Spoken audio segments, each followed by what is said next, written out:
अगला क्वेश्चन हम लोग डिस्कस कर रहे हैं, क्वेश्चन नंबर 11। हमारा क्वेश्चन है a 10 metre long, 4 metre high and 24 centimetre thick wall is to be constructed in an open ground. ठीक है, थिक वॉल यानी एक चौड़ी दीवार, वॉल यानी दीवार। हमको एक दीवार कंस्ट्रक्शन करनी है जिसके डायमेंशंस कैसे होने चाहिए, 10 मीटर लंबा, 4 मीटर ऊंचा और 24 सेंटीमीटर चौड़ा। ठीक है ना, ऐसी एक दीवार बनानी है। दीवार जैसे ये दीवार है, दिख रही है, ऐसी एक दीवार बनानी है। लंबाई कितनी होगी दीवार की, ऐसे 10 मीटर, ऊंचाई कितनी होगी 4 मीटर, और इस दीवार की चौड़ाई कितनी होगी 24 सेंटीमीटर। देखिए यूनिट अलग अलग है, कुछ मीटर में है और कुछ सेंटीमीटर में। चलेगा क्या? नहीं, यूनिट कैसी होनी चाहिए, सेम। तो पहला काम यूनिट सेम करेंगे। ओके, अगला आगे पढ़ते हैं इस पे। If the wall is to be built using bricks of the size 24 centimeter, 12 centimeter into 8 centimeter, जो दीवार हमको बनानी है उसमें हमको यूज क्या करना है, ब्रिक्स। ब्रिक्स किसको बोलते हैं, ईंट को। किसको? और ईंट का लेंथ ब्रेथ हाइट हमको दिया हुआ है, एक ईंट का 24 सेंटीमीटर लंबा, 12 सेंटीमीटर चौड़ा और 8 सेंटीमीटर ऊंचा।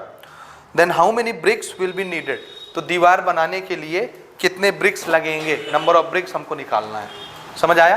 तो पहले हम लोग वॉल का कंस्ट्रक्शन लिख लेते हैं, डायमेंशन कि क्या क्या दिया हुआ है। फॉर वॉल लेंथ कितना है,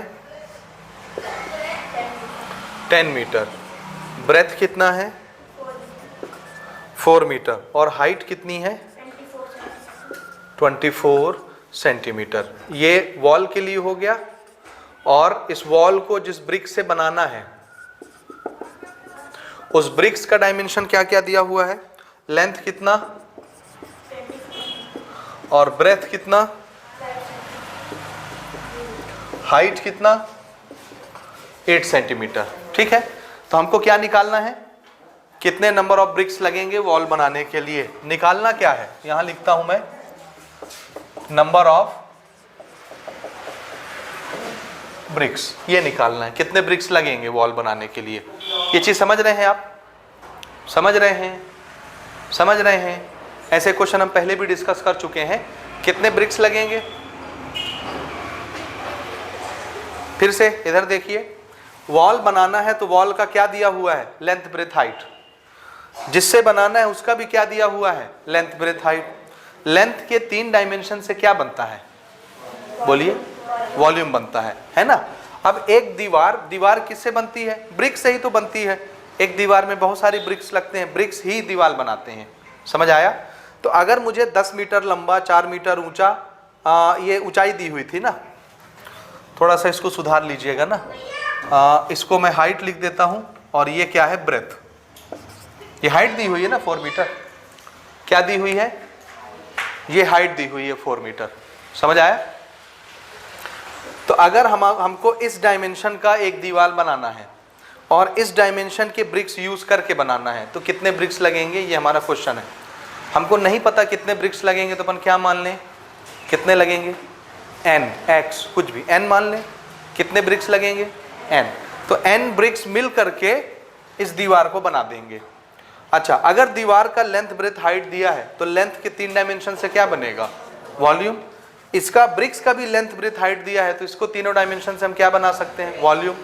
ठीक है, n ब्रिक्स जब जमा होते हैं एक जगह, n ईंट, n ब्रिक्स जब जमा होते हैं तो दीवार बन जाती है। तो n ब्रिक्स का वॉल्यूम किसके बराबर हो जाएगा, दीवार के वॉल्यूम के बराबर। दीवार यही ना बना रही है, समझ रहे हैं? तो वॉल्यूम ऑफ वॉल किसके बराबर होगा, वॉल्यूम ऑफ n ब्रिक्स। बहुत सारे ब्रिक्स जमा हुए, उस बहुत सारे को हम क्या मान रहे हैं, n। तो n नंबर ऑफ ब्रिक्स, इनका वॉल्यूम किसके बराबर हो जाएगा, वॉल के वॉल्यूम के बराबर। ये समझ रहे हैं? और इन्हीं दोनों को इक्वेट करने से हमारा जवाब हमको मिल जाएगा। हमने पहले भी डिस्कस किया है, अगर हमको नंबर निकालना है तो हमारे पास 2 मेथड है। एक मेथड क्या, अगर एरिया अवेलेबल है तो बड़ा एरिया डिवाइडेड बाय छोटा एरिया, नंबर दे देगा। और वॉल्यूम अवेलेबल है तो बड़ा वॉल्यूम डिवाइडेड बाय छोटा वॉल्यूम, नंबर दे देगा। तो अल्टीमेटली काम तो वही करना है ना, समझ रहे हैं आप? तो स्टार्ट करें बनाना। कितने ब्रिक्स लगेंगे, मान लेते हैं कितने, हाँ, let n bricks needed to construct wall, n number of bricks चाहिए वॉल बनाने के लिए। ठीक है, समझ आया कि नहीं आया? Therefore volume of bricks is equal to volume of wall. होगा ये एक ब्रिक्स का वॉल्यूम वॉल के वॉल्यूम के बराबर होगा क्या? बोलिए। एक ईंट का वॉल्यूम पूरे दीवार के वॉल्यूम के बराबर होगा क्या? नहीं। कितने ईंट लग रहे थे? तो n ईंट का वॉल्यूम दीवार के वॉल्यूम के बराबर होगा, क्योंकि ईंट ही तो दीवार बना रही है। तो यहां पर मुझे कितने वॉल्यूम लेने हैं? n number of volume, n time volume of brick is equal to volume of wall. समझ आया? आया? n क्या चीज है? Number of bricks. Therefore number of bricks n, ये किसके बराबर हुआ? ये उठ के कहां आ जाएगा? इधर नीचे। तो देखिए volume of wall divided by volume of A brick. इसको एक ब्रिक कर लो, ये वॉल्यूम ऑफ ए ब्रिक। समझ रहे हैं? बड़े वॉल्यूम को छोटे वॉल्यूम से डिवाइड करिए, हमेशा क्या मिलेगा? नंबर मिल जाएगा। वॉल का वॉल्यूम कैसे निकालेंगे हम? वॉल का शेप कैसा होता है? वॉल, इस दीवार की शेप कैसी है? इसके पास लेंथ है, इसके पास ऊंचाई है और चौड़ाई भी है कि नहीं? तो लेंथ भी है, ब्रेथ भी है, हाइट भी है। कौन सा शेप बनता है जिसके पास लेंथ, ब्रेथ, हाइट तीनों हो? कौन सा शेप? क्यूबॉइड। तो वॉल का शेप कैसा होता है? क्यूबॉइड होता है। आया समझ में? तो वॉल को हम क्या लिख सकते हैं? This is cuboid. और ब्रिक का शेप भी कैसा होता है? लेंथ, ब्रेथ, हाइट तीनों है, इसलिए ब्रिक्स का शेप भी क्या माना जाएगा? क्यूबॉइड। अब लफड़ा ये है कि यहां पर जो लेंथ, ब्रेथ, हाइट दी हुई है, इनकी यूनिट एक जैसी नहीं है। ब्रिक्स की यूनिट किसमें है? सेंटीमीटर, सेंटीमीटर, सेंटीमीटर, ये तो ठीक है। लेकिन वॉल की यूनिट मीटर, मीटर और ये सेंटीमीटर। तो क्या करना है हमको? इसको किसमें चेंज कर लें? सेंटीमीटर में। कैसे कर सकते हैं? 1 मीटर कितने सेंटीमीटर के बराबर होता है? 100। तो इस 1 मीटर की जगह क्या लिख दें? 100 सेंटीमीटर। तो 100 इस 10 से मल्टीप्लाई होके क्या बन जाएगा? बोलिए बोलिए, कितना सेंटीमीटर हो गया? ये देखो, 1 मीटर की जगह आप क्या लिख सकते हैं? 100 सेंटीमीटर। तो मीटर सेंटीमीटर में चेंज हो गया। यहाँ 100 लिखेंगे, 100 मल्टीप्लाइड बाय 10, 1000। सो ये कितना सेंटीमीटर बना? 1000। फिर से 1 मीटर की जगह क्या लिखना है यहाँ? 100 सेंटीमीटर। 100 multiplied by 4, 400 centimetre. और ये पहले से सेंटीमीटर में, तो अब ये भी सेंटीमीटर, ये भी सेंटीमीटर, ये भी सेंटीमीटर और ये सब सेंटीमीटर। लगा दें formula. What is formula? Length into breadth into height. What is formula? Brick का शेप भी कैसा होता है? कैसा होता है? क्यूबॉइड। तो इसके फॉर्मूले में भी क्या आएगा वॉल्यूम के लिए?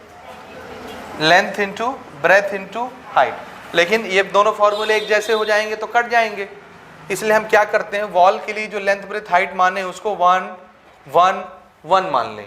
ठीक है? और ब्रिक्स के लिए जो माने उसको क्या मान लें? 2 2 2। समझ आ रहा है? तो वॉल के लिए जो लेंथ, ब्रेथ, हाइट है उसको 1 1 1 और ब्रिक्स के लिए है उसको 2 2 2। तब नहीं कटेंगे, अलग अलग हो गए तो। बात समझ रहे हैं?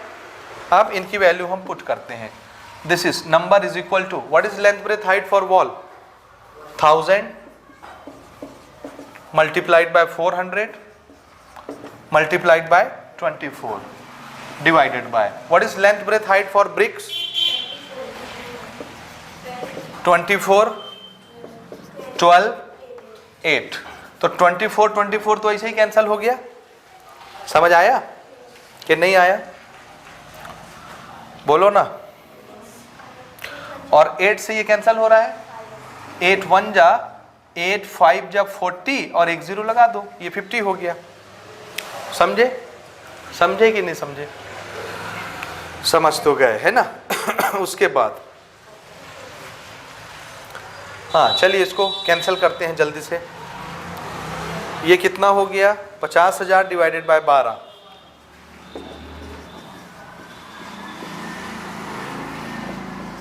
कैंसिल कराइए जल्दी से, कितना आता है 50,000 डिवाइडेड बाई 12, और छोटा कर लो और इसको डिवाइड करके बताओ कितना आया। 50,000 डिवाइडेड बाय 12, जल्दी से डिवाइड करिए पीछे कॉपी में, जल्दी फास्ट एकदम। सब लोग एक दूसरे का इंतज़ार नहीं करेंगे, सब हर बच्चे को करना है। डिवाइड करिए और छोटा हो जाएगा, 2 से कैंसिल करा लो, 2 से कैंसिल करा लो, 4 से कैंसिल करा लो, ये 4 से भी डिवाइड हो जाएगा ना। देखिए 4 से कौन से नंबर डिवाइड होते हैं, लास्ट के 2 डिजिट अगर 4 से डिवाइड होते हैं तो पूरा नंबर 4 से डिवाइड हो जाता है, या लास्ट के 2 डिजिट में अगर 0 आया तो भी पूरा नंबर 4 से डिवाइड हो जाएगा। ये भी 4 से, ये भी 4 से। 4166.666 ऐसे आ रहा है ना, 666, उसको 7 लिख सकते हैं हम, 4167 अप्रोक्सीमेटली यही आएगा ना। इतने नंबर ऑफ ब्रिक्स लगेंगे, 4167, ठीक है ना। 4167 नंबर ऑफ ब्रिक्स लगेंगे। आंसर मैच करिए पीछे से आप, कितना आता है, दिस इज 6 आ रहा है। ओके, इसको अप्रोक्सीमेशन करके लिख सकते हैं क्योंकि ये एक एग्जैक्ट नंबर नहीं है, डेसिमल आ रहा है, तो हम इसको राउंड ऑफ करके एग्जैक्ट नंबर बना के इतना मान सकते हैं।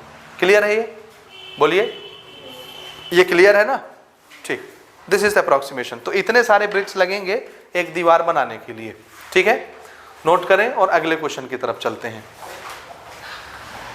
नंबर 12 हमारा क्वेश्चन है, find out the expenditure on digging a cuboidal pit of 8 metre length, 6 metre width and 3 metre depth if the cost of digging is ₹30 per cubic metre.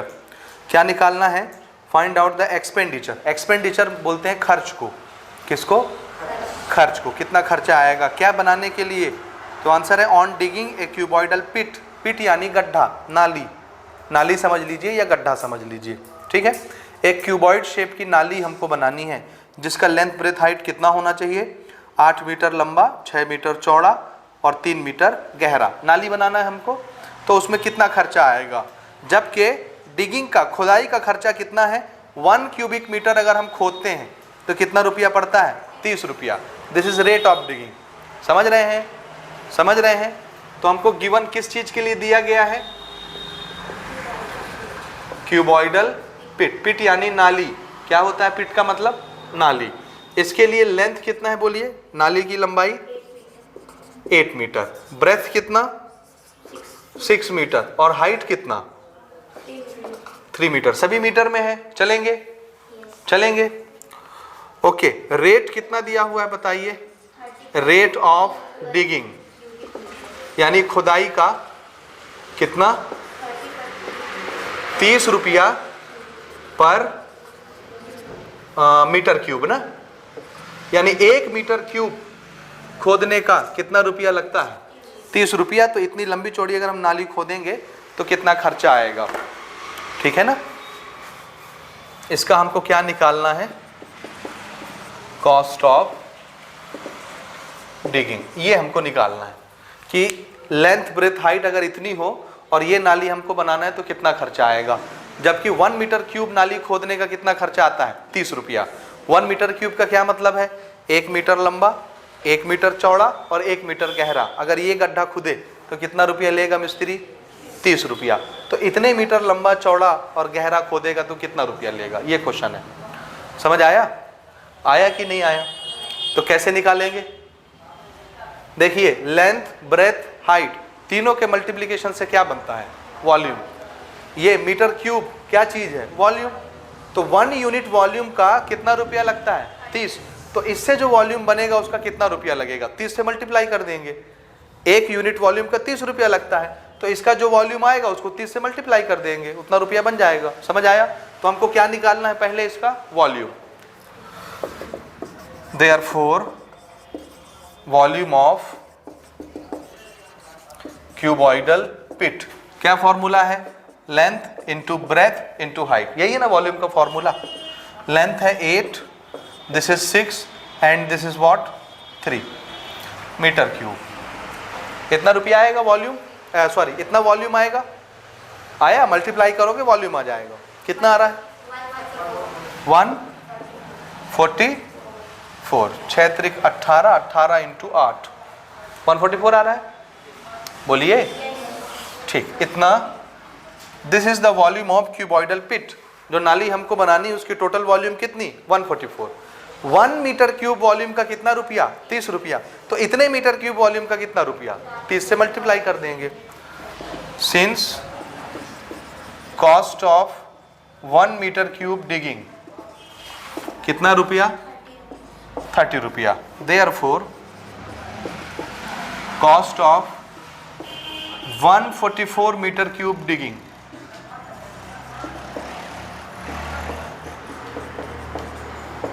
कितना रुपया आएगा? 4 तिहाई 12,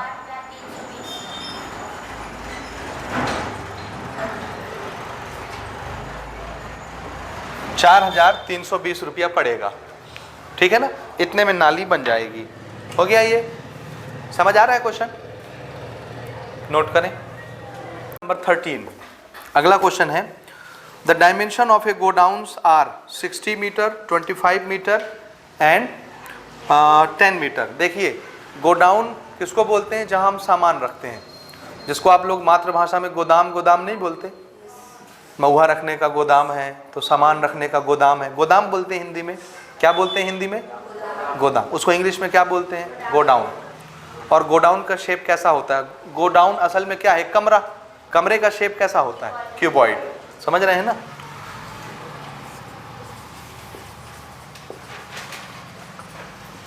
for godown, godown is what?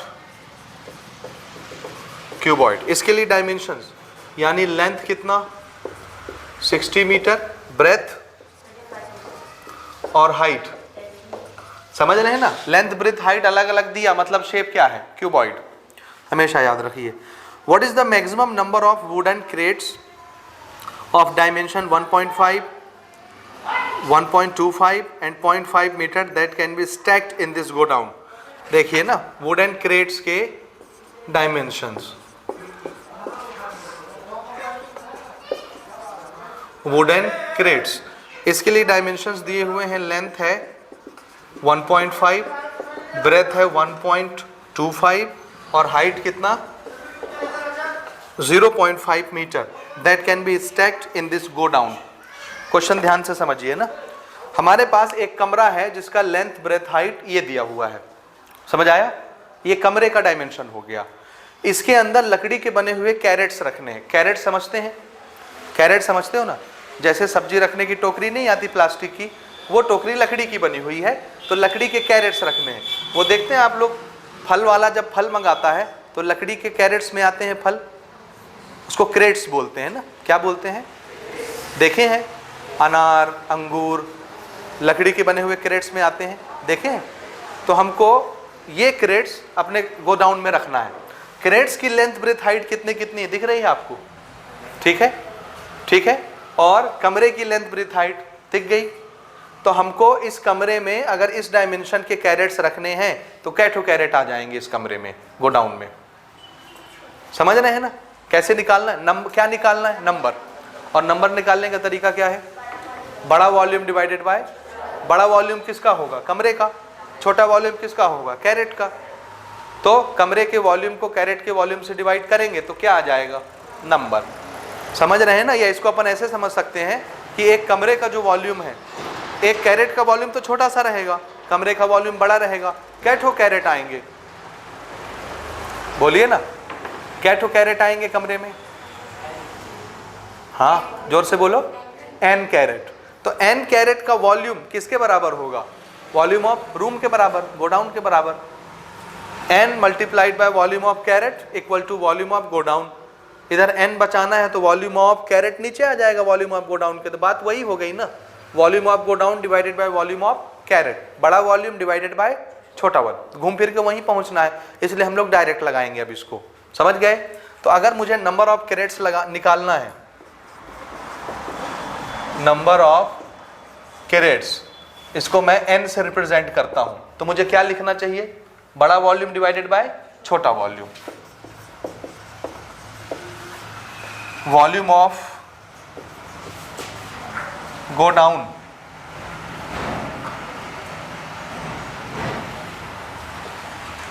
Divided by volume of crates. समझ रहे हो? बोलो। हाँ, what is volume of go down? Length into breadth into height. Length breadth height दिया है गो डाउन का, मैं डायरेक्ट लिख दूं 60 multiplied by 25 multiplied by 10 divided by volume of crates 1.5 multiplied by 1.25 multiplied by 0.5। समझे? डेसिमल हटाना आता है आपको? डेसिमल हटाना आता है ना? कैसे हटाएंगे देखिए ना। इसको मैं क्या लिख रहा हूं, ध्यान से देखिए। 6 मल्टीप्लाइड बाय 25 हो गया। एक जीरो यहां से, एक जीरो ये 100। ये समझ आया? इसको क्या लिख लिए? 6 इंटू 10 60, तो 10 और 10 100 मल्टीप्लाई में, और 6 अलग दिख रहा है, 25 अलग दिख रहा है। ये हो गया? हो गया। फिर से इसके डेसिमल को हटाना है तो क्या करना पड़ेगा? ये नीचे है तो ऊपर में लिखेंगे डेसिमल की जगह 1, और डेसिमल के बाद कितने डिजिट हैं? तो एक जीरो। इसका डेसिमल खत्म हो गया। हुआ? उसके बाद इसका डेसिमल हटाना है तो डेसिमल की जगह पर 1, और डेसिमल के बाद कितने डिजिट हैं? तो 2 ठो जीरो। अब उसको चाहे अलग से 100 करके लिखो, चाहे इसी में जीरो बढ़ा दो, एक ही चीज है। 100 मल्टीप्लाइड बाय 10 यही ना बनना है फाइनली। समझ रहे हैं ये चीज? इसका डेसिमल खत्म। इसका डेसिमल खत्म करना है तो डेसिमल की जगह 1, और कितने डिजिट हैं? 1, तो एक जीरो। डेसिमल खत्म। समझ आया? पूरे डेसिमल खत्म हो गए। अब कैंसलेशन करना है खाली। देखिए, देखिए ना, 25 1 जा और 25 5 जा, 125 हो गया। ये हो गया। फिर से 5 5 जा, नीचे 25, और 25 4 जा 100। आ रहा है समझ? आ रहा है। फिर से देखिए 3 2 जा कितना? 6, 3 5 जा कितना हो गया? 3 5 जा 15 हो गया। नीचे का काम 5 बस बचा नीचे। 5 1 जा 5, 5 2 जा 10, और 3 ठो जीरो। समझ आया? नीचे सब खत्म हो गए। ऊपर क्या बचा? 2 4 और ये 2। फिर से देखिए 2 4 जा 8, 8 2 जा 16, और आगे 3 ठो जीरो। 16 3 ठो जीरो। ये क्या आया? Number. Number of what? Number of crates. तो इस गो डाउन में कै ठो क्रेट्स आ जाएंगे? 16,000 क्रेट्स आ जाएंगे, जिसके डायमेंशन ये हैं। आया समझ में कि नहीं आया? ठीक है। This is 16,000 crates are stacked in the godown. Note कर लीजिए, और इसका आंसर मैच कर लो पीछे से आता है कि नहीं। मैच करिए जल्दी से।